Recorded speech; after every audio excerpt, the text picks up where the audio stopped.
So this is a reality check regarding the George Floyd case.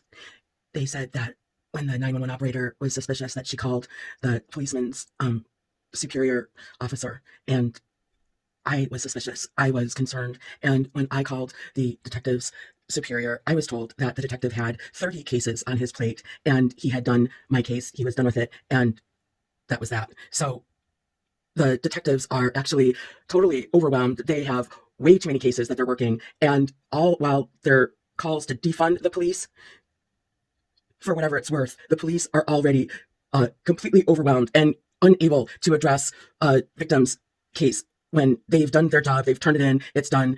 They are unable. They are unable to help the victim because they have already been defunded to the point where they have way too many cases on their plate. So that's just a little reality check from a white suburban female regarding the George Floyd realities. And here's another one. From the very beginning, George Floyd was screaming about, don't shoot me. I didn't do anything.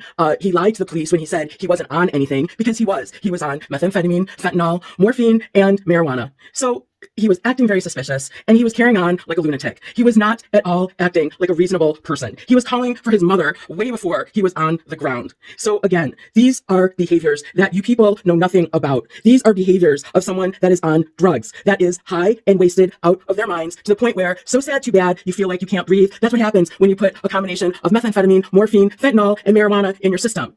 That's something that the police deal with all the time, and you people know nothing about. When he kept saying he didn't do anything wrong, he always will say he didn't do anything wrong.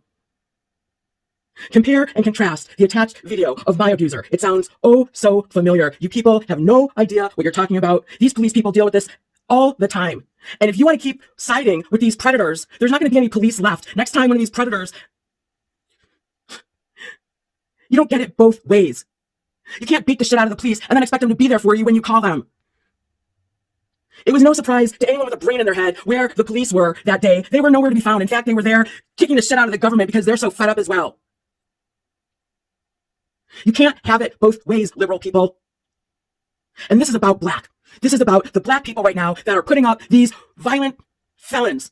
Those are the people that you're putting up right now. You are perpetuating the violence. And people like me are joining in with the hate and the fight against people like you because it is not conducive to a civil society to have a whole bunch of people that want to support the thugs and rip on the police and leave the innocent victims in the dirt.